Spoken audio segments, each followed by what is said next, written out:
Part 1: The Devil's Backbone. In the autumn of 1867, investigators stumbled onto something in the Ozark Mountains that would terrify generations. Beneath the floorboards of a lonely trading post, they found a ledger. Inside were the names of hundreds of travelers, each entry marked with a chilling note. Route taken. Devil's Backbone Trail. Expected return. None. This was no ordinary record book. It was a death list. And at the top of it stood two brothers, Patrick and Sean Sullivan, immigrants who had turned a backwoods trading post into the beating heart of one of the darkest conspiracies in post-Civil War America. Before we dive in, make sure you're subscribed to Liturgy of Fear for more dark historical mysteries, and let us know in the comments what state you're listening from. Now, let's begin with the world of the Sullivans, and the haunted ground where their story took root. The landscape of fear. The Ozark Mountains of Missouri in 1867 were wild, dangerous, and lawless. The Civil War had ended just 2 years earlier, but the scars were everywhere. Former Confederate guerrillas roamed the woods, living as bandits. Union veterans tried to farm, but poverty and bitterness made enemies out of neighbors. It was a land where federal law barely reached. The law here was simple: whoever had the guns, had the power. And at a lonely junction called Hellhound Crossing, two Irish brothers saw their chance to take control of it all. The Sullivan brothers arrive. Patrick and Sean Sullivan came from County Cork, Ireland. Both had fought for the Union during the war in the 9th Missouri Infantry. Patrick, the older at 32, was clever, charming, and quick with words. He could make anyone trust him within minutes. Sean, 4 years younger, was tall, broad-shouldered, and dangerous. He had learned in the war that a single act of violence could silence doubt, and fear could keep men obedient. Together, they built a trading post where the road from Joplin to Springfield met the Devil's Backbone Trail, a steep and twisting shortcut through the hills. At first glance, the post was nothing special: a log cabin with shelves of supplies, barrels out front, and a small porch where travelers could sit and rest. But what made it different was the atmosphere. Patrick made visitors feel like honored guests. He would pour them a drink, share a joke, and whisper secret advice about the safest paths through the hills. Sean stood nearby, quiet, arms crossed, his presence enough to keep men from asking too many questions. The truth was simple: the Sullivans were building something far more sinister than a store. The Gold Road. By 1867, thousands of prospectors were traveling east through Missouri. The California gold rush was ending, and men were returning home with their hard-earned fortunes, nuggets, dust, and coins collected over years in the Sierra Nevada. They were tired, wealthy, and vulnerable. For local merchants, these travelers were difficult customers. They distrusted everyone, carried weapons, and were quick to anger. But the Sullivan brothers, they had a gift. Suspicious strangers who entered the trading post often left hours later smiling, shaking hands, and sometimes carrying maps Patrick had drawn himself. What they didn't know was that those maps often sent them straight into the Devil's Backbone, a place from which they would never return. The ledger. Hidden beneath the floorboards, investigators would one day find the truth: a ledger of over 300 names. Next to each name was a cold record of wealth and fate. H. Zimmerman, German prospector, traveling alone. Estimated $8,000 in dust. Route taken. Devil's Backbone. Expected return. None. For each man, Patrick noted exactly how much gold could be taken. For each disappearance, Sean made sure no one survived to tell the story. This wasn't random violence. It was organized murder, a machine of death that stretched deep into local power.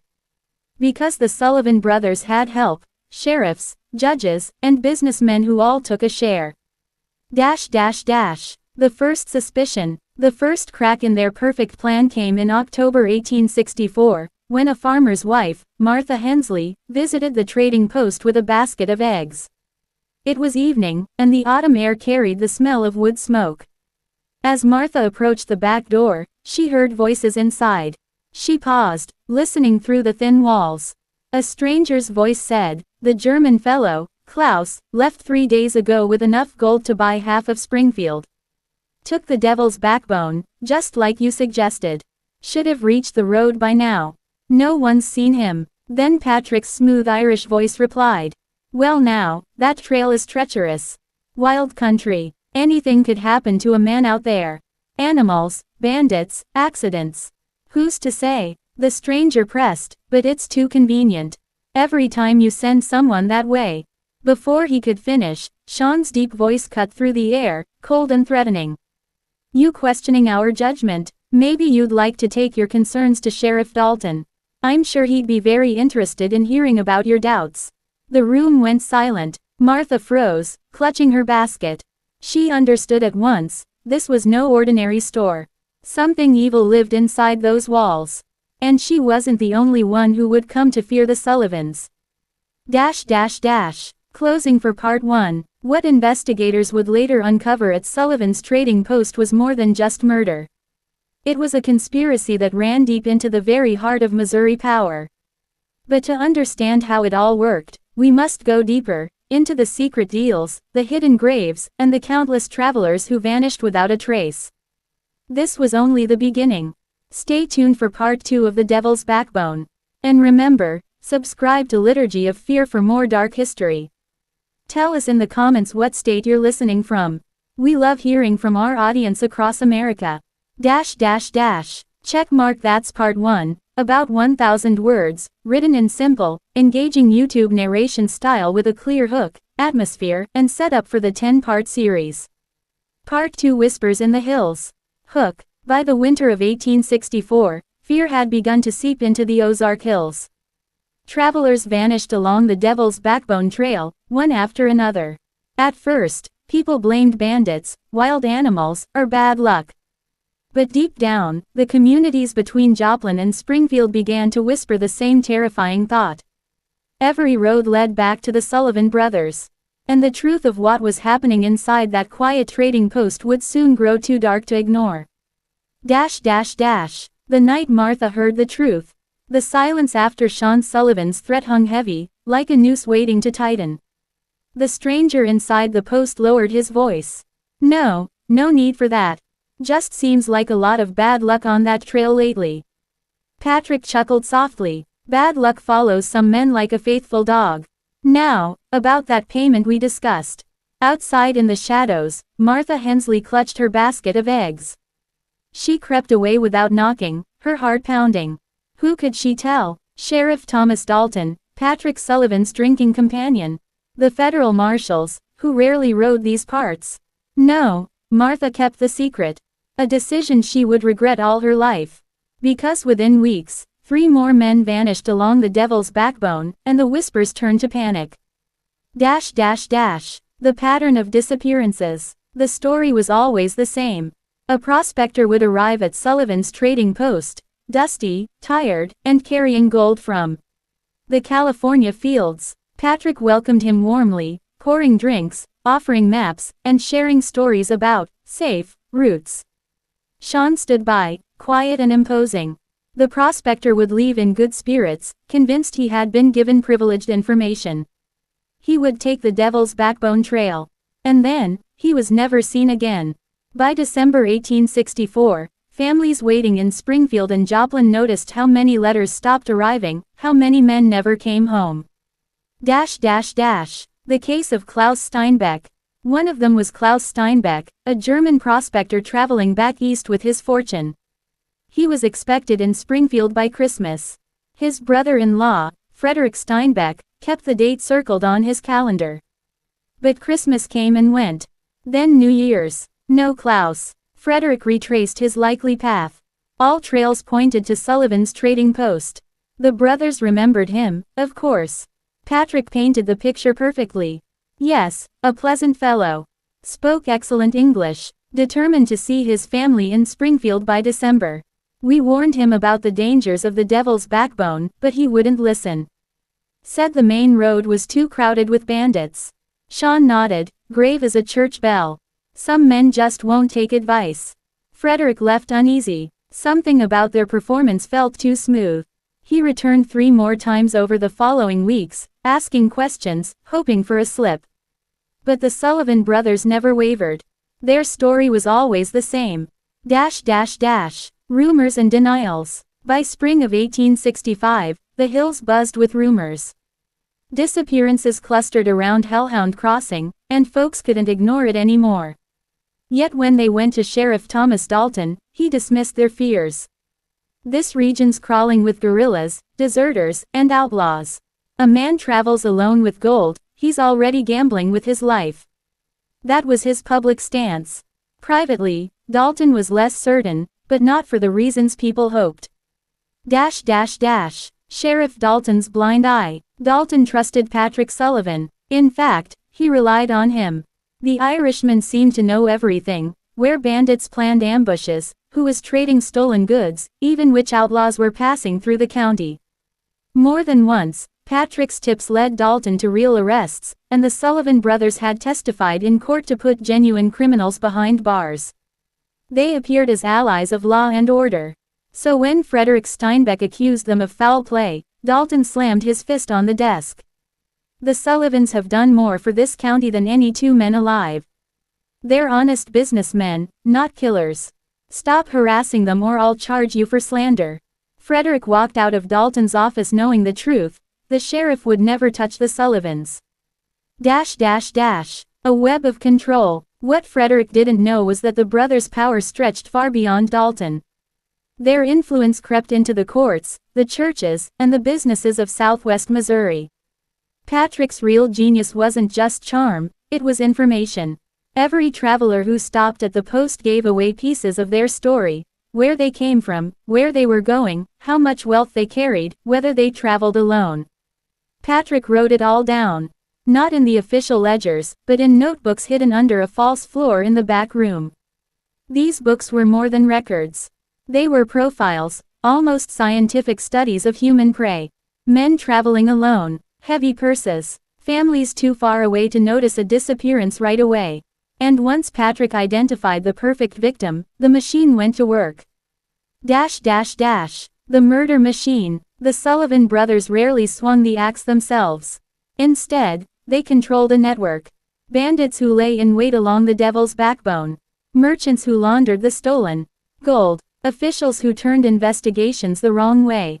Even preachers who swore from the pulpit that the Sullivans were godly men. It was not just a criminal operation, it was an empire of corruption, running from the Kansas border to the Arkansas line. To outsiders, Patrick and Sean were pillars of the community. To travelers passing through, they were helpful guides. But to the growing number of families waiting for men who would never return, the Sullivans were the dark heart of the Ozarks. Closing for Part 2. By the end of 1865, the numbers were undeniable. Dozens of men had vanished, and the devil's backbone had earned its name in blood. The ledger beneath the trading post floorboards grew heavier with each passing month, a silent record of murder and profit. But the Sullivans' success carried with it a dangerous flaw. The more they prospered, the more questions were asked. And soon, whispers would turn into accusations. Stay with us for Part 3 of The Devil's Backbone, as we follow the cracks forming in the Sullivans' empire, and the first serious attempts to bring their reign of terror to an end. Checkmark. That's Part 2, about 1,000 words reshaped with an engaging hook, easy narration style, and structured flow for YouTube horror storytelling. The Sullivan Conspiracy, Part 3. Hook. Opening scene. By 1866, the Missouri Ozarks looked like a land of promise. Churches were being built, businesses were thriving, and a brand new school opened its doors. To the locals, it seemed like a golden age. But here's the terrible truth. All that prosperity was dripping with blood. Behind the smiling faces and generous donations stood two brothers, Patrick and Sean Sullivan.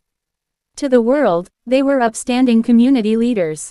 In reality, they were masterminds of a killing network that preyed on travelers.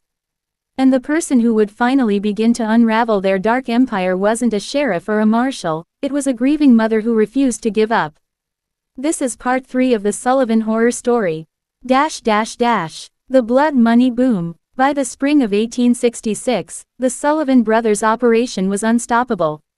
They robbed and killed with military precision, and the stolen gold was quietly funneled back into the community. The Sullivans gave generously to churches, funded the schoolhouse, and even employed locals as guides and laborers. To their neighbors, they looked like saints. Nobody suspected that each new donation was soaked in the blood of some unlucky traveler who never made it home. But every perfect crime eventually leaves a crack, and for the Sullivans, that crack began with the disappearance of a young man named Thomas McReady. A mother's mission. Thomas was just 19, the only son of Eleanor McReady, a widow from Illinois. His father had died fighting for the Union at Shiloh, leaving Eleanor to raise her boy alone. In early 1866, Thomas struck gold in California. Excited, he wrote to his mother. He had saved about $3,000, enough to buy land and start a family. He promised to return by May, traveling home through Missouri. But May came and went. No Thomas. No letter. No word. At first Eleanor thought maybe weather had delayed him. But as the months dragged on, she knew something was terribly wrong. Unlike many families who begged the authorities for help, Eleanor had experience. During the war, she had worked with Union intelligence officers, recording casualty reports and missing soldier inquiries. She knew how to track, how to analyze, and how to see through lies. So in August 1866, Eleanor set out for Missouri. She wasn't just a mother searching for her son, she was about to become the one person the Sullivan brothers should have feared most. The last stop. Eleanor retraced Thomas's journey step by step. She showed his photograph, asked careful questions, and wrote down every detail.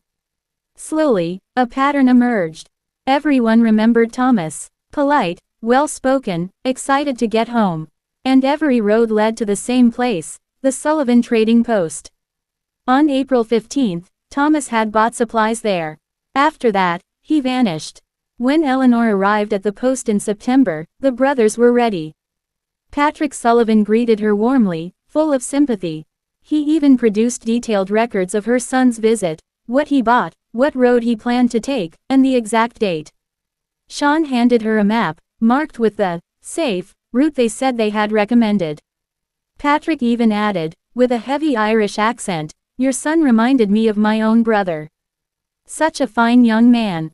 I begged him to wait and travel with others, but he had promises to keep to his dear mother." Eleanor left thinking the Sullivans were kind, but something gnawed at her. Halfway back to Springfield, she realized what it was. Patrick had known too much. How did he know Thomas was her only child? How did he know about the farm Thomas planned to buy?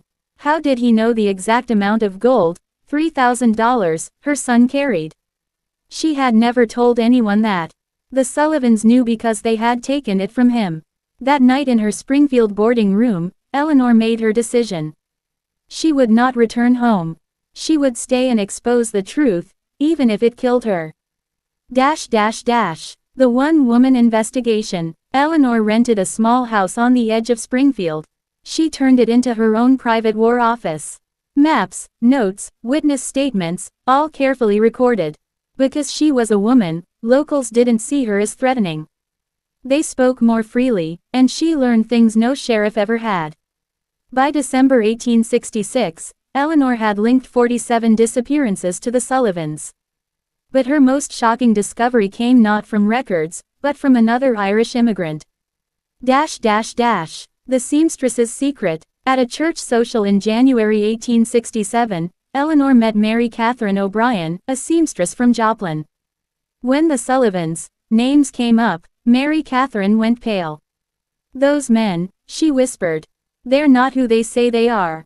Back in Ireland, she explained, they were known as the O'Malley brothers, Padraig and Seamus. They had fled County Cork in 1862 after a string of highway robberies and murders. The constables had been closing in when they vanished. "My uncle was a constable," Mary Catherine told Eleanor. "He said the O'Malleys had a system. They learned which farmers carried money, sent bandits after them, and left them dead by the roadside. These brothers have been killing for years." Now Eleanor understood. The Sullivans weren't small-time criminals. They were professional killers who had simply moved their trade from Ireland to Missouri. But 2 weeks later, Mary Catherine disappeared. Her boarding house landlady said she left in the night with only a small bag. She was never seen again. Eleanor knew exactly what had happened. The Sullivans had found out.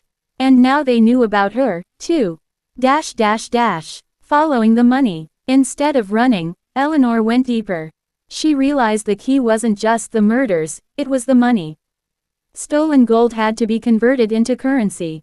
That left a trail. She began haunting Springfield's banks and exchanges. Soon, she found her man, Cornelius McBride, owner of the largest currency exchange in town. He had been trading unusually large amounts of gold, far too much for the tiny mining outfits he claimed were the source. Even worse, the dates of his transactions lined up with the disappearances. And McBride wasn't acting alone. Eleanor discovered a web of businessmen, bankers, and even city officials, all profiting from laundered blood gold. This wasn't just about the Sullivans. It was a conspiracy that reached into the very heart of Missouri power. A federal alley. By February 1867, Eleanor had files thicker than a Bible, maps, witness statements, financial records, all pointing to the Sullivans and their partners. But she knew local authorities were useless. They were either in on it or too afraid. So she wrote to Captain James Hartford, a federal marshal in St. Louis. She had known him during the war, and he had a reputation for honesty. Eleanor laid out her evidence in a calm, methodical letter, no wild claims, just facts. Hartford's reply was swift. He would come to Springfield himself. But until then, Eleanor had to be careful. Very careful. Because the Sullivans already knew. And their entire network was preparing to strike back. Closing scene. What began as a mother's search for her missing son had now turned into a battle against an empire of killers. Eleanor McReady stood alone, facing men who had murdered dozens and silenced anyone who dared speak. Would the arrival of a federal marshal be enough to bring them down, or would the Sullivans tighten their grip before justice arrived? The next chapter of this chilling story is only getting darker. If this tale has you on edge, hit that like button, share it with someone who loves true horror history, and subscribe so you don't miss part 4. Checkmark. That's part 3 rewritten into a suspenseful, YouTube-ready story. The Sullivan Conspiracy, Part 4. Hook. Opening scene. Springfield, Missouri. Winter of 1867. By day, it looked like any other growing frontier town, merchants calling out in the market square, wagons rolling down muddy streets, the ringing of blacksmith hammers. But beneath that normal rhythm beat a darker heart. A mother named Eleanor McReady had uncovered a trail of blood and gold that led straight to the most respected men in the region. She had the evidence. She had the truth. And now, she was waiting for one man brave enough to help her bring it all crashing down. But while she waited, the killers she hunted were preparing to silence her forever. This is part 4 of the Sullivan horror story. The federal marshal arrives. In early March of 1867, Captain James Hartford, federal marshal and Civil War veteran, arrived in Springfield. He was a tall man with sharp blue eyes and a soldier's bearing. He carried himself like someone who had seen enough death to know when danger was near. Eleanor met him at her rented house on the outskirts of town.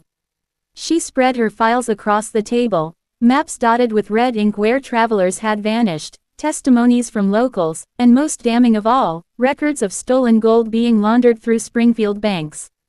Hartford listened silently, flipping through the pages, his jaw tightening with every detail. Finally, he looked up. "Mrs. McReady, what you've uncovered isn't just banditry. This is organized murder, and it runs deeper than I feared. If we don't move carefully, they'll bury the both of us before we ever set foot in court." For the first time, Eleanor felt like she wasn't fighting alone. The shadows close in, but the Sullivans had eyes everywhere. By the time Hartford had settled in Springfield, word had already reached the trading post. Patrick and Sean sat in their back room, the firelight flickering on their faces. They knew their comfortable empire was now in danger. "A federal marshal," Patrick muttered, his accent thick and bitter. "That woman's gone and fetched the government down on us." Sean leaned forward, his eyes cold. "Then we do what we've always done, brother. We silence the problem before it grows. From that moment, Eleanor McReady's days were numbered.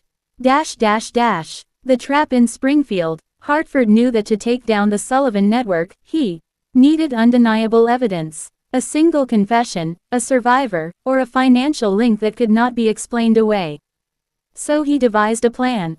He and Eleanor would work quietly, following the money further, watching the banks and traders who handled Sullivan gold. Hartford also began asking discreet questions among Springfield's citizens. But discretion only went so far. Within 2 weeks, Eleanor noticed strange men lingering near her rented house. A shadow following her when she walked to the market. Once, late at night, she swore she heard footsteps crunching outside her window. The Sullivans were watching her. The silent warning. One morning in late March, Eleanor opened her door to find something resting on her doorstep. It was a dead crow, wings broken, its black feathers stiff with frost. Around its neck was a strip of paper tied with twine. On it, in crude handwriting, were 3 words. Leave or die. Eleanor's hand shook as she held it, but she didn't crumble. She brought it straight to Hartford. He studied it with a grim face. They're warning you because they're afraid. That means we're close. But it also means we don't have much time. A dangerous alley. As they pushed forward, Eleanor and Hartford found help in an unlikely place. A man named Jacob Fowler, a former guide who had once worked for the Sullivans, came to Hartford quietly one night. He was nervous, wringing his hands, looking over his shoulder. I can't live with it anymore, he confessed. I know where the bodies are buried. I helped dig the pits. I thought it was just robbery, but when I saw what they did, I can't carry it no more. Fowler told them of shallow graves hidden in the woods near the old stagecoach trail. Places where travelers had been stripped, killed, and buried like animals. Hartford's eyes hardened. This was the proof he needed. If they could recover even one body and tie it to a missing traveler, the entire conspiracy could be exposed. But the danger was enormous. Anyone caught digging near Sullivan territory rarely lived to tell about it. The midnight ride. On a cold night in April 1867, Hartford, Eleanor, and Fowler rode out under the cover of darkness. Their horses' hooves sank into the mud as they followed Fowler's directions deep into the woods. At a clearing near a crooked oak tree, Fowler stopped. He pointed to the ground. Here, right here, we buried 2 of 'em. Young fellas, like her boy. They never stood a chance. Hartford dismounted, pulled a spade from his saddle, and began to dig. Eleanor stood watch, lantern trembling in her hand. Every crack of a twig in the forest made her heart race. And then, the spade hit wood. Together, Hartford and Fowler uncovered a rough wooden box. Inside, wrapped in decayed cloth, were the remains of a man. His pockets still held a rusted locket and scraps of clothing, enough for Eleanor to recognize from her notes. It was Thomas McReady. Her knees gave out. She sank into the mud, tears streaming down her face. She had found her boy at last, but not in the way she had ever prayed for. Hartford put a hand on her shoulder. I swear to you, ma'am, we'll see justice done. They won't get away with this. But even as he spoke, unseen eyes were watching from the tree line. The Sullivans strike back. When Patrick and Sean learned that a body had been uncovered, their fury knew no limits. She's digging us a grave of our own, Sean spat. And the marshal will be the one to put us in it. Patrick slammed his fist on the table. Then we strike first. We finish this before it reaches Street Lewis. For years, their murders had been cold and calculated. But now, driven by desperation, the Sullivans began planning something far more direct. Eleanor McReady wasn't just another traveler to be ambushed on a lonely road. She was a symbol of defiance, and killing her would send a message. The gathering storm. Back in Springfield, Hartford prepared to take his findings north to federal authorities. He had a witness. He had a body. He had records. But Eleanor couldn't shake the feeling that time was running out. The dead crow. The shadows outside her home. The seamstress who had vanished after speaking out. And now, the Sullivan brothers had nothing left to lose. As April turned to May, the Ozarks held its breath. The hunters had become the hunted. And in the coming weeks, the blood-soaked truth would explode into the open in a way no one in Missouri could ignore. Closing scene. A grieving mother had turned into an investigator. A federal marshal had uncovered the body of her son. And the Sullivan brothers, cornered and enraged, were preparing their most violent move yet. Would Eleanor live long enough to see justice served, or would she become just another victim buried in the Missouri soil? The next chapter promises blood, betrayal, and a showdown that will shake the Ozarks to its core. If this story has you hooked, hit that like button, share it with a friend who loves true horror history, and subscribe so you don't miss part 5. Checkmark. That's part 4, around 1,000 words, keeping it simple, suspenseful, and perfect for narration. The Sullivan Conspiracy, Part 5. Hook. Opening scene. By the spring of 1867, the Missouri Ozarks were no longer just whispers of danger. They were a battlefield of secrets. A grieving mother, Eleanor McReady, had uncovered her son's body. A federal marshal, James Hartford, was ready to carry the evidence north. And the Sullivan brothers, once protected by their lies and their power, were backed into a corner. But cornered animals are the most dangerous. This is part 5 of the Sullivan horror story. A town on edge. Springfield looked calm on the surface. Children still played in the streets, preachers still thundered in church, merchants still weighed gold dust at the counter. But beneath that normal life, the town was trembling. People had begun to talk, quietly, in back rooms and over hushed dinners. Too many travelers had vanished. Too much gold had mysteriously appeared. And now, there were rumors of a mother and a marshal who had proof. The Sullivans felt the shift too. For the first time, their careful mask of respectability was cracking.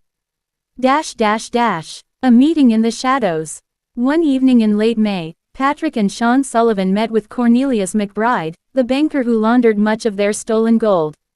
The three men sat in the back room of the currency exchange, the air thick with cigar smoke.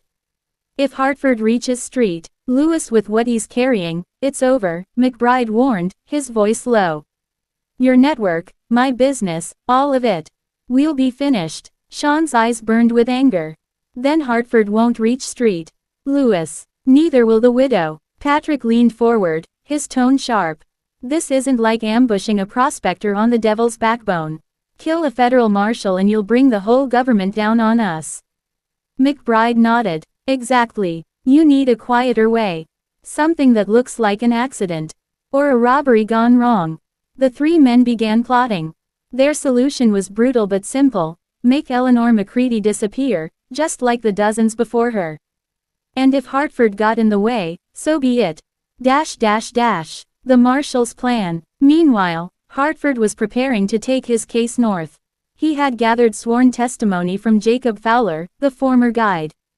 He had Eleanor's files. And most importantly, he had the remains of Thomas McReady, carefully documented and sealed for transport.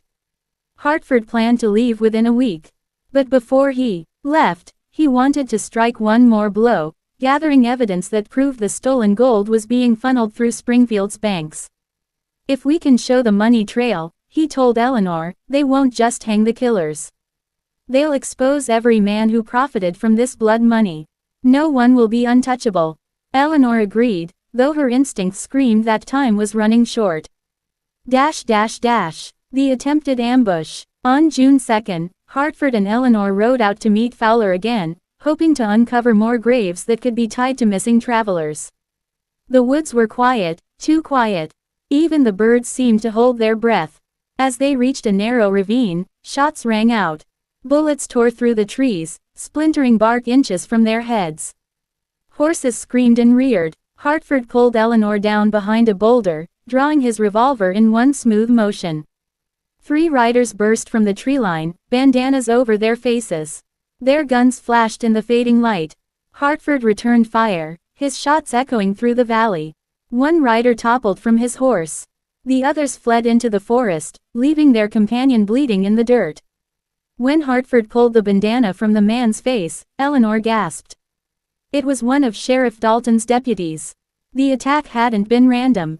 It had been ordered. Dash dash dash. The sheriff's hand. That night, Hartford confronted Sheriff Thomas Dalton in his own office. "Your man tried to kill us," Hartford growled, slamming the bloody bandana on Dalton's desk. Dalton didn't flinch. He leaned back in his chair, his expression calm but his eyes cold.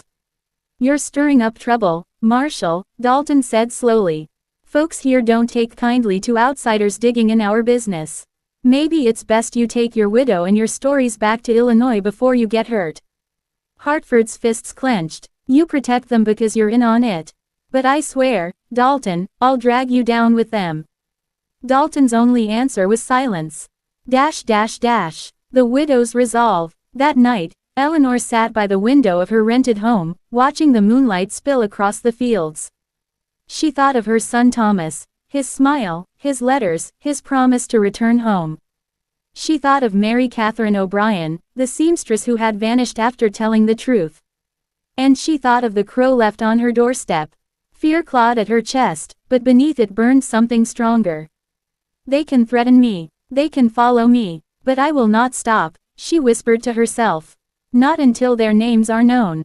Not until the world sees what they've done." Her grief had turned to steel. Dash dash dash. The Sullivan brothers prepare. Back at the trading post, the brothers sharpened their own resolve. Patrick sat at the table, quill in hand, updating his secret ledgers. "The marshal will leave soon," he muttered. "If we act now, we can end this before he reaches street." "Lewis." Sean paced the floor like a caged wolf. "Then let's do it. Tonight, tomorrow, I don't care. The longer we wait, the more dangerous it gets." Patrick looked up, his eyes glinting in the firelight. "Not just yet. We'll wait until they move. Then we'll strike the road. One last ambush. This time, no survivors." Dash dash dash. The calm before the storm. For the next week, Springfield held its breath. Eleanor and Hartford continued their investigation, but the sense of being watched never left them. Strangers lingered too long in doorways. Conversations fell silent when they entered a room. Everyone knew something was coming. And then, on a hot morning in mid-June, Hartford saddled his horse. The evidence was packed. The witness was ready. It was time to leave Springfield and carry the truth to federal authorities. Eleanor climbed into her carriage, clutching the box that held her son's remains. As they set out on the road north, the sky darkened with heavy clouds. A storm was coming, both in the heavens above and on the blood-soaked roads of Missouri. Dash dash dash. Closing scene. Behind them, at Sullivan's trading post, two brothers mounted their horses. They carried rifles. They carried knives. And they carried a promise. No mother, no marshal, no one would leave Missouri alive with the secrets they held. The road ahead was set for blood. This was no longer just about greed. It was war. If this story is gripping you, hit like, share it with a friend who loves true horror history, and subscribe so you don't miss part 6, where the ambush on the road will decide who lives and who dies. Dash dash dash. Checkmark. That's part 5, approximately 1,000 words, keeping the suspense alive with history plus horror tone. The Sullivan Conspiracy, Part 6. Hook. Opening scene. On a storm-dark road north of Springfield, a widow carried her son's bones. A federal marshal rode beside her with the evidence to expose the most sophisticated murder conspiracy in post-Civil War America. But behind them, in the shadows of the Ozarks, two Irish brothers prepared their deadliest ambush yet. This is part 6 of the Sullivan horror story. Dash dash dash. The storm breaks. The morning of June 15, 1867, began with heavy clouds rolling low across the Ozark Hills. By noon, the sky had turned the color of iron. Marshal James Hartford tightened his oilskin coat as the first drops of rain spattered the road.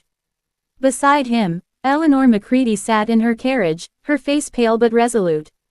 Inside a wooden box on her lap lay her son's remains, the proof of the brothers' crimes.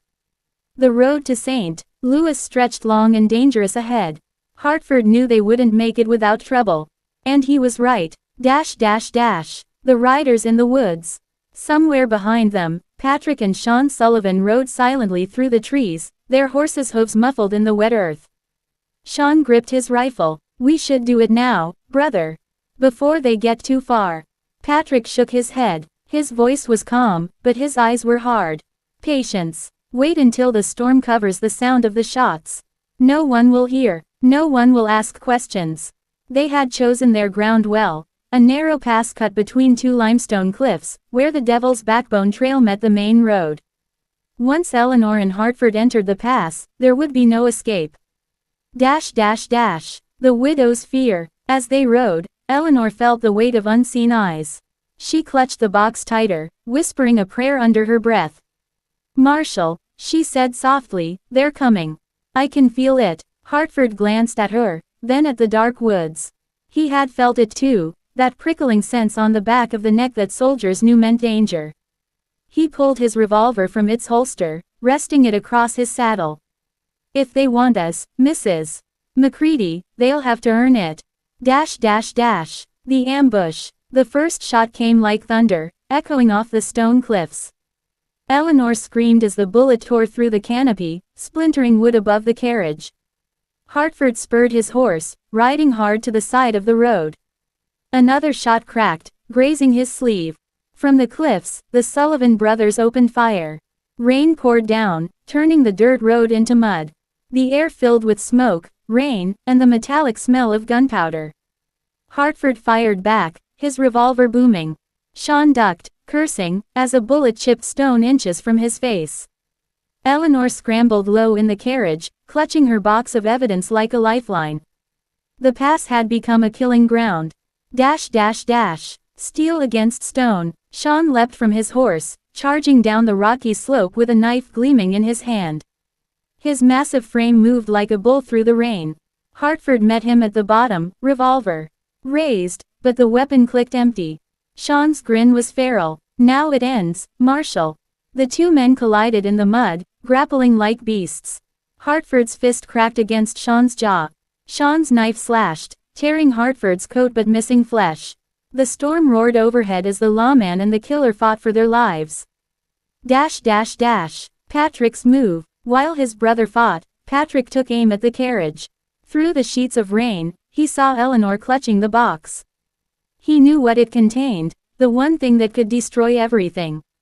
Patrick's finger tightened on the trigger. But just as he fired, the horse pulling Eleanor's carriage reared in panic. The bullet struck wood, shattering the side of the box but missing Eleanor by inches. For the first time, Patrick Sullivan felt a tremor of fear. The widow would not die so easily. The fight turns. In the mud below the cliffs, Hartford and Sean struggled. The knife pressed dangerously close to Hartford's throat.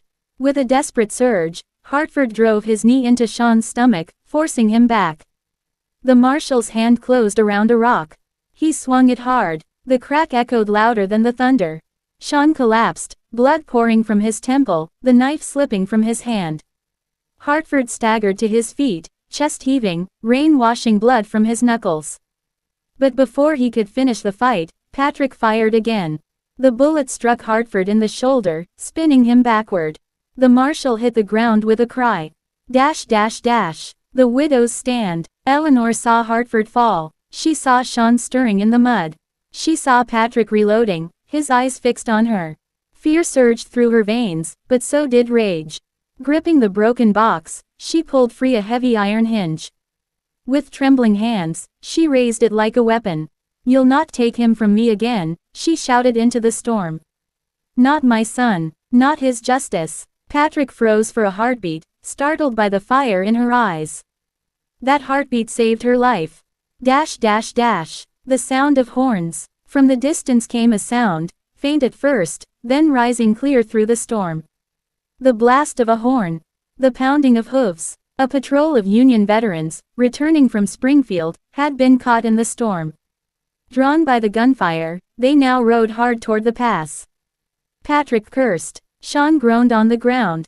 Hartford staggered upright, bloodied but alive. The trap had failed. The brothers flee. Patrick grabbed his brother by the collar, dragging him toward the horses.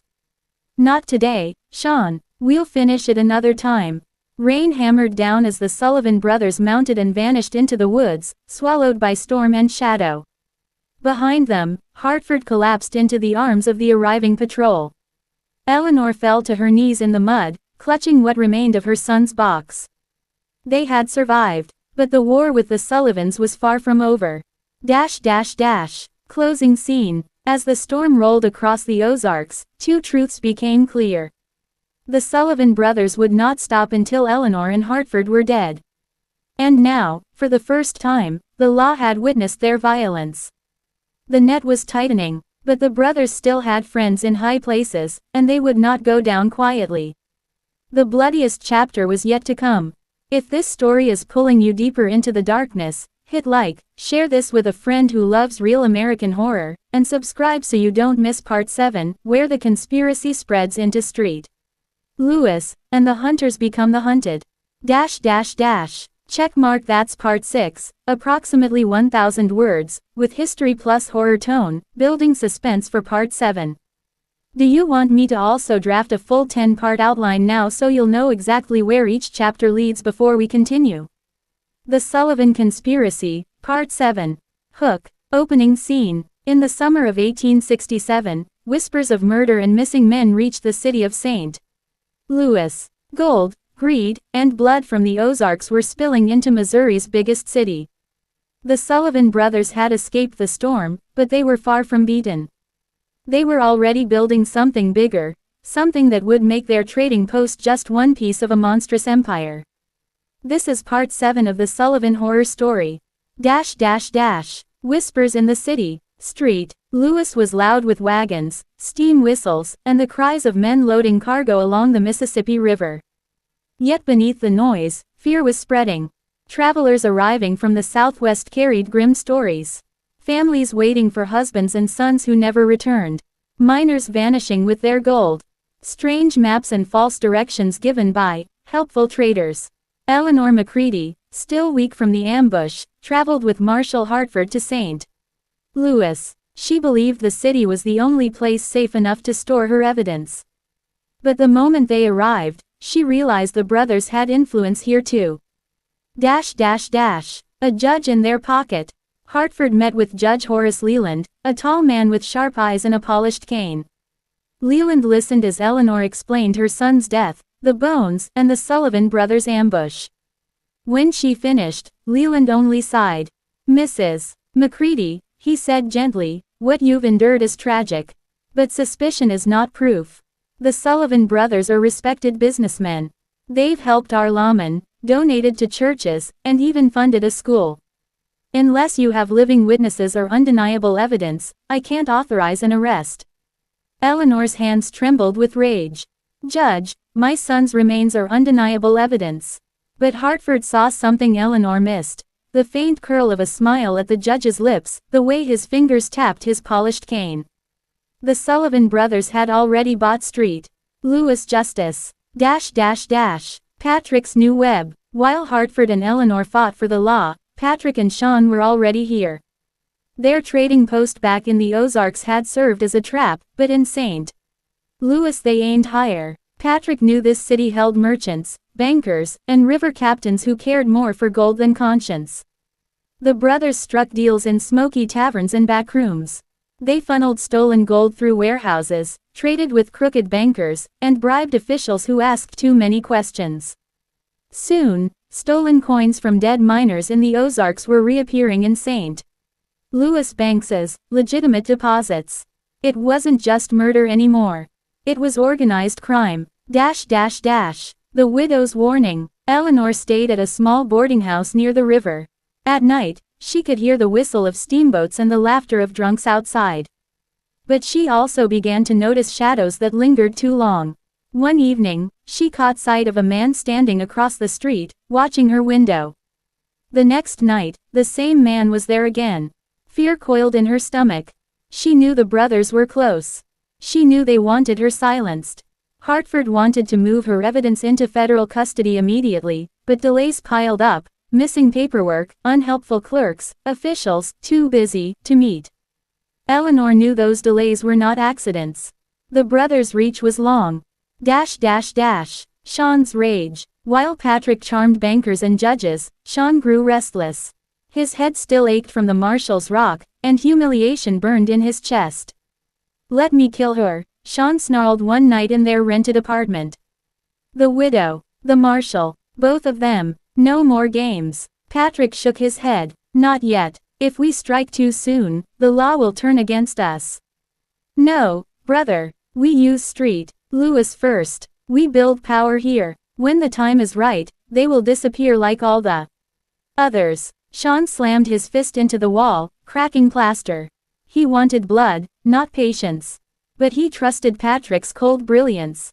For now. The disappearance in St. Louis. Late in August, Frederick Steinbeck, the German boarding house keeper who had tracked his missing brother-in-law, arrived in St. Louis. He had followed every rumor, every whisper, determined to prove the brothers guilty. Within 3 days of arriving, Frederick vanished. The last person to see him alive was a tavern keeper who remembered him speaking with two charming Irishmen, offering directions to Springfield. When word reached Eleanor, she broke down sobbing. Another family destroyed, another voice silenced. But Hartford felt something else, rage. He swore that Frederick's death would not be in vain. The horror in the warehouse. One rainy night, Hartford received a tip from a dockworker he trusted. Strange crates were being moved into a warehouse on the riverfront under guard. The dockworker whispered, "It ain't just goods in those crates, Marshal. I seen blood leaking from one." Hartford and Eleanor went at once. Inside the warehouse, the air reeked of damp wood, iron, and something fouler, decay. They pried open a crate with a crowbar. Inside, beneath a thin layer of hay, lay a man's body curled like a doll. His face was pale, his eyes wide in terror. The brothers weren't just hiding stolen gold in St.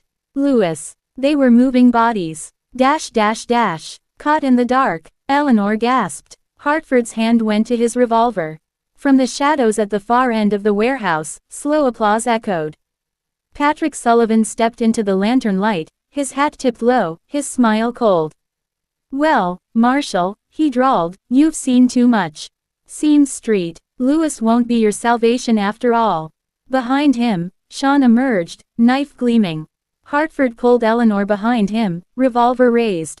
The warehouse doors slammed shut, sealing them in with the brothers.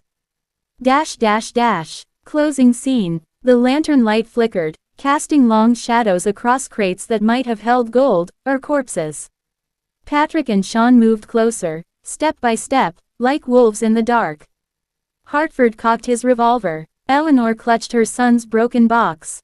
Outside, the river rolled on, silent witness to the horror about to unfold.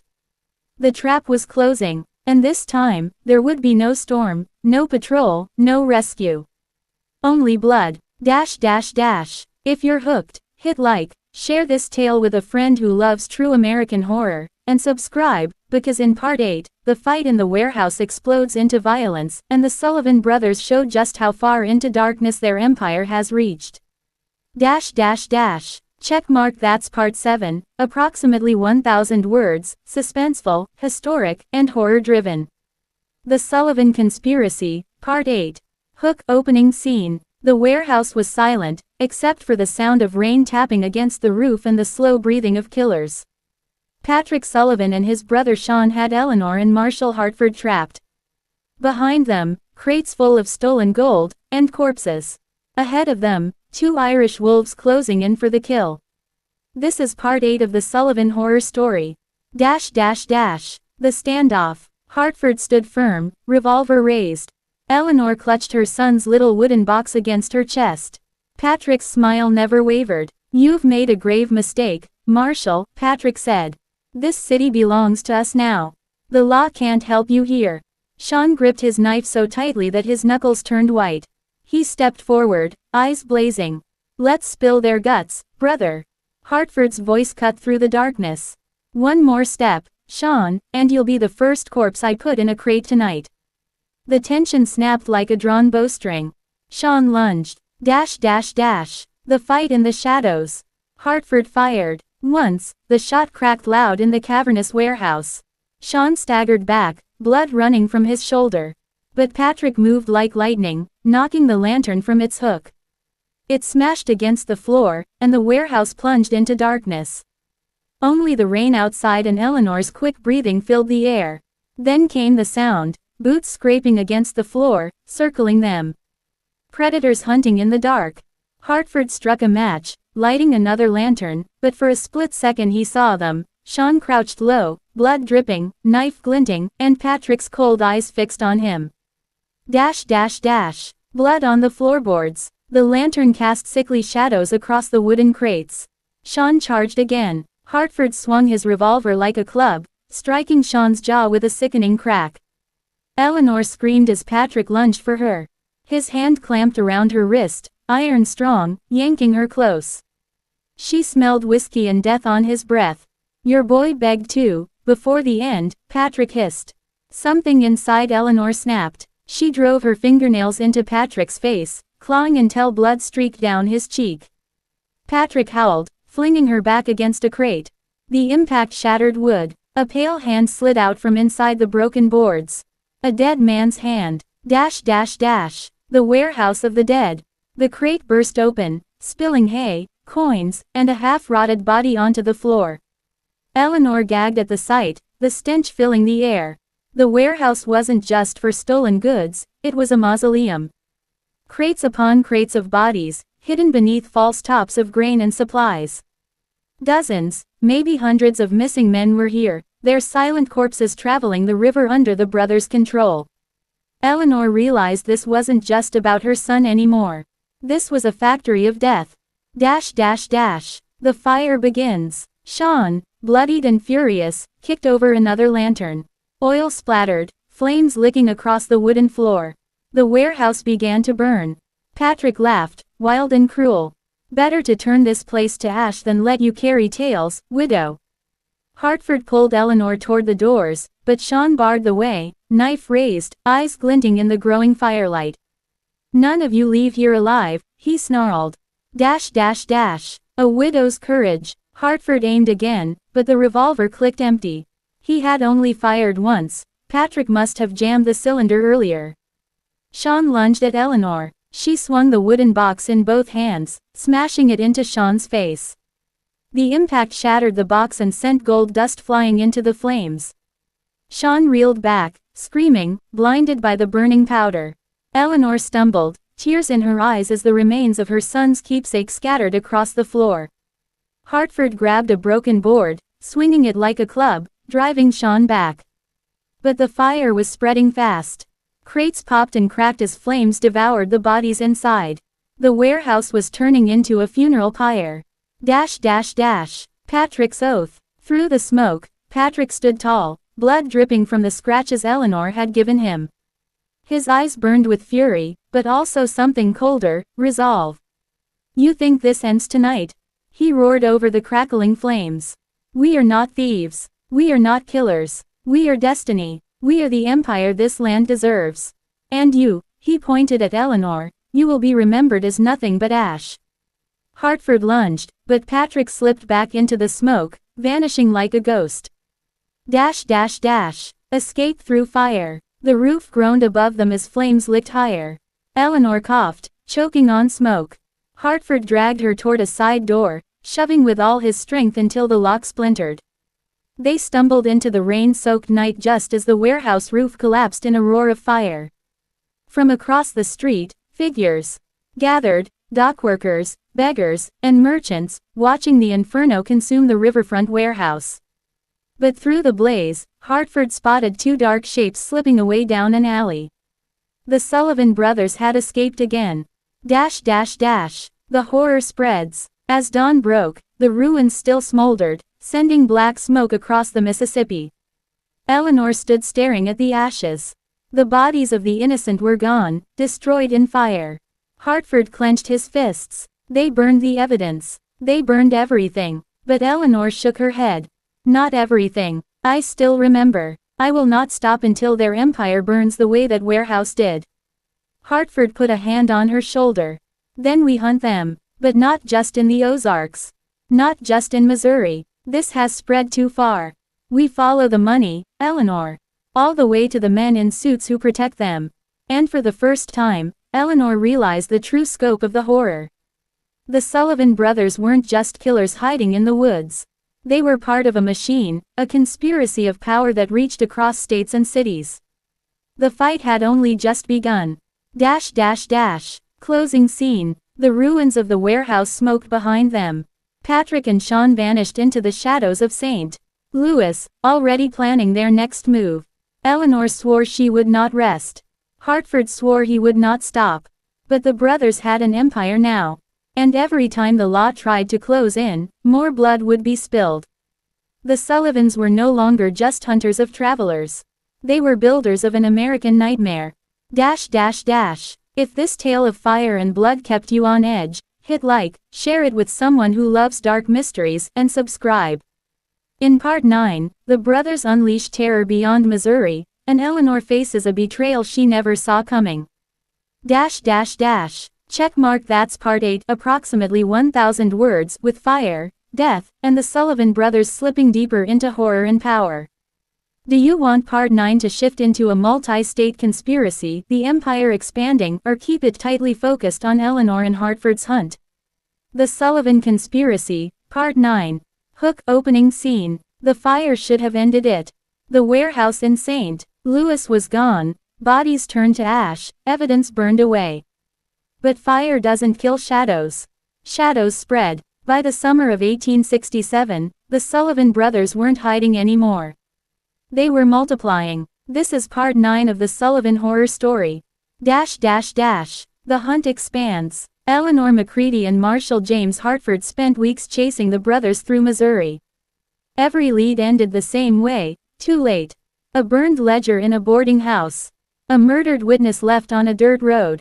A clerk in Jefferson City who claimed he'd seen Patrick drinking with prominent businessmen but refused to testify. The brothers were no longer simply killers on the trail. They had become something far worse, partners in power. Everywhere Eleanor and Hartford looked, they saw the Sullivans' influence. Newspapers praised their charitable donations. Churches thanked them for funding new pews. And local sheriffs, they looked the other way. Whispers of an empire. In Springfield, a banker told Hartford in a whisper that he'd been forced to launder gold through his vaults. When Hartford asked who pressured him, the man's face turned pale. Not just the Sullivans, he said. Senators, judges, even generals. They've built a network. You try to cut one thread, 10 more tighten around your throat. The words chilled Eleanor. Her war-honed instincts told her the conspiracy was no longer confined to Missouri. The blood money had spread across state lines, feeding men of wealth and ambition who never touched a knife but drank greedily from the brothers' fountain of death. The stranger on the train. In August 1867, Eleanor boarded a train bound for Chicago to gather support from federal officials. Hartford remained in Missouri to follow a lead. Halfway through the journey, she noticed a man in a dark bowler hat watching her too closely. When she stepped into the dining car, he followed. When she returned to her seat, he sat across the aisle. That night, she awoke to the click of a pistol. The man sat across from her, hat pulled low. "Mrs. McReady," he whispered, "you've made powerful enemies. They want you silenced. But I am not here to kill you, not yet." Her heart pounded. "Then why follow me?" The man's eyes glinted. "Because I want them destroyed too. And the only way to do that is from the inside." He slid a folded piece of paper across the seat. On it were names, politicians, businessmen, even a judge. At the top of the list, Cornelius McBride, the Springfield currency dealer Eleanor had already suspected. By the time she looked up, the man was gone. The betrayal in St. Louis. Meanwhile, Hartford uncovered a lead that chilled him to his core. A police officer in St. Louis, once thought an ally, had been secretly working with the brothers. Hartford confronted him in a riverside saloon. "Why protect them?" Hartford demanded. The officer's hands trembled as he spoke. "Because they own this city. Because every man who speaks against them ends up in the river." "You think you're chasing bandits?" "No, Marshal, you're chasing an empire. And they've already won." Moments later, the officer slumped forward, poisoned whiskey. Hartford never saw who poured it. The disappearance of witnesses. As Eleanor gathered evidence, Her witnesses began to vanish. A banker's clerk who had agreed to testify against McBride drowned in a well. A seamstress who knew the brothers' Irish names disappeared from her boarding house. Every truth she uncovered seemed to cost another innocent life. And yet Eleanor pressed forward, documenting everything in a series of journals she kept hidden in false bottom trunks. "If I am killed," she wrote, "these words must survive. The world must know what the Sullivans truly are. The Ball in St. Louis." By winter of 1867, rumors swirled that Patrick Sullivan was no longer hiding in shadows. He attended galas, dressed in the finest suits, shaking hands with judges and war heroes. One night, Eleanor disguised herself as a servant to infiltrate a grand ball at the governor's mansion. And there he was, Patrick Sullivan himself, laughing with senators, his accent softened but his eyes still sharp as blades. When she moved closer, his gaze caught hers. For a terrible moment, she thought he would expose her. Instead, he raised his glass in a mock toast, smiling like a wolf that knew the trap had already been set. The dead letter. The next morning, Eleanor received a package at her boarding house. Inside was a blood-stained handkerchief, and a note. "Dear Mrs. McReady," it read in Patrick's hand, "you play at war, but war is our trade. You think you hunt us, but every step you take is in the path we've chosen for you. You will not bury us. We will bury you." Folded within the note was something worse, a lock of hair. Her son's. The horror grows. That night, Eleanor broke down for the first time since her son's death. But as the tears fell, they hardened into rage. "If this is war," she whispered, "then I will fight it as war." She wrote to Hartford. "The brothers have become untouchable here. The next move must be bold. If we strike, it must be in a way that shakes even their allies. Otherwise, we are only gnats biting giants." But Hartford's reply never came. Days later, Eleanor learned he had been ambushed on the road outside Springfield. His horse returned without a rider. His badge was found in the mud. Whether he was dead or taken, no one knew. The cliffhanger. Eleanor was alone now. The Sullivan brothers were no longer shadows in the Ozarks. They were men of wealth and power, untouchable in courts, celebrated in newspapers. And yet the fire in her heart burned hotter than ever. "I will not stop," she swore, "not while a single man who vanished on their trail goes unavenged." But Patrick and Sean were already preparing their most terrible act yet, something that would shake not only Missouri but the nation itself. And Eleanor McReady was walking straight into their trap. Closing scene. The music of the grand ball still echoed in her ears. The lock of her son's hair lay heavy in her palm. Eleanor's war was far from over. But so was theirs. And in this war, only one side could survive. Right finger if this part gripped you. Like, share, and subscribe so you never miss the next chapter. In Part 10, the final horror unfolds, an ending written in fire, betrayal, and blood. Check mark. That's Part 9, approximately 1,000 words. I built it with betrayal, escalation into political corruption, and a devastating cliffhanger with Hartford's disappearance. The Sullivan Conspiracy, Part 10, Final Part. Hook. Opening scene. By 1868, the Sullivan brothers were no longer hunted men. They were kings. Politicians shook their hands. Newspapers praised their wealth. Churches blessed their gifts. But one woman still carried fire in her heart. Eleanor McReady had lost her son, her husband, and now Marshal Hartford. She had nothing left but vengeance. And vengeance has no fear. This is the final chapter of the Sullivan horror story. The disappearance of Hartford. Weeks turned into months, and Marshal Hartford never returned. Some said his body had been tossed into the Missouri River. Others whispered he'd been taken alive, tortured for the names of those helping Eleanor. But Eleanor refused to believe he was simply gone. In her journal, she wrote, "If they hold him, then I must strike harder. If they killed him, then I must strike blood for blood." The warning in blood. One winter morning, a farmer found a crude message painted in blood on the side of his barn. "The war ends when she falls." The town whispered it was meant for Eleanor. She agreed, but rather than hiding, she made herself louder. She spoke in churches, in taverns, in quiet rooms where desperate families gathered. She told of the missing sons, the poisoned gold, the empire built on corpses. Most were too afraid to stand with her. But a few, farmers, widows, veterans, promised help.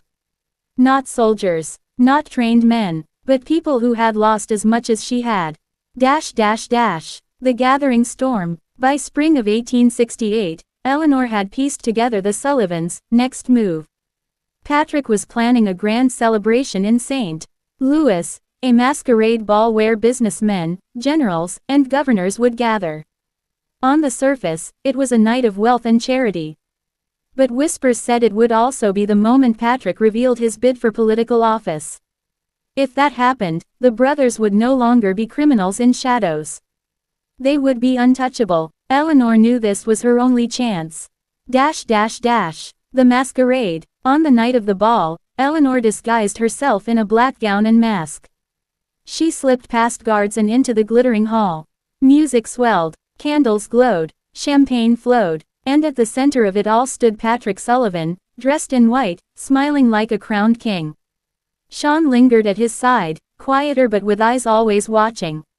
When Patrick raised his glass, the crowd cheered. To progress, to wealth, to the future of Missouri. But Eleanor heard something else beneath his words. She heard the crackle of flames in her memory. She saw her boy's empty eyes. The face behind the mask. As the night wore on, Eleanor crept through the mansion, searching for proof, letters, ledgers, anything. Instead, she found a locked chamber. Breaking it open, she froze. Inside were photographs, dozens of them, families smiling in sepia tones, families who had vanished. Each picture was marked with a black X. And in the center, pinned to the wall, was her own photograph, her husband, and her little boy. The mark across it was not yet complete. The fire returns. Eleanor lit the chamber aflame. Smoke poured into the halls. Guests screamed. Musicians dropped their instruments. The mansion erupted in chaos. And through the flames, Patrick Sullivan appeared, his smile gone, his mask torn away. "You think fire can bury us?" he snarled. "We were born in fire. We thrive in it." Sean drew a pistol. Eleanor dove, the bullet grazing her arm. She fired back. Her shot struck Sean in the chest. He fell, gasping, eyes wide with shock. Patrick roared and lunged, tackling her to the floor. His hands closed around her throat. "I will end you as I ended the rest." The last stand. Eleanor clawed at him, choking, vision fading. Then, through the smoke, a figure staggered into the room, Marshal Hartford, burned, bloodied, but alive. "Get off her," Hartford shouted, firing his revolver. The shot struck Patrick in the shoulder. He stumbled, loosening his grip. Eleanor seized the moment, grabbing a shard of broken glass from the floor. With every ounce of rage left in her body, she drove it into Patrick's chest. He collapsed, gasping. The fire swallowed the walls around them. Hartford dragged Eleanor to her feet. Together, they stumbled out into the night as the mansion collapsed in flames. Behind them, the Sullivan Empire burned. The aftermath. By dawn, the mansion was nothing but ash. Sean Sullivan's body was found inside. Patrick's was never recovered. Some claimed he died in the fire. Others whispered he escaped into the night, wounded but alive. Without the brothers, their empire crumbled. Bankers turned on one another. Judges denied ever knowing them. Politicians erased their names from records. But the families of the vanished still carried the scars. Eleanor's final words. In the years that followed, Eleanor never stopped writing. Her journals told everything, the crimes, the cover-ups, the nights of horror. Some dismissed her as a grieving widow inventing ghosts. Others believed every word, but those who believed knew one truth: the Sullivans had been more than men. They had been a disease. And though fire cut them down, diseases never truly die. They wait, they hide, they spread again. Her final entry read, "If Patrick Sullivan lives, then so does the war. And if not, then I pray history will remember not the kings they pretended to be, but the monsters they truly were." Dash dash dash. Closing scene. The last ember of the mansion flickered out. Eleanor and Hartford stood together, scarred but alive. But in the distance, a shadow moved along the riverbank. A man limped, clutching his chest, eyes burning with hatred. The war was over. Or perhaps, it had only just begun. Dash dash dash. Call to action for YouTube narration. Right finger if this historic horror story gripped you. Don't forget to subscribe, share, and leave a comment. Tell us, do you think Patrick Sullivan truly died in the fire, or did he escape to haunt history again? Because sometimes, the most terrifying stories are the ones that never end. Dash dash dash. Checkmark. That's the final part. Part 10, approximately 1,000 words, with fire, vengeance, and a haunting ending that leaves a shadow of doubt.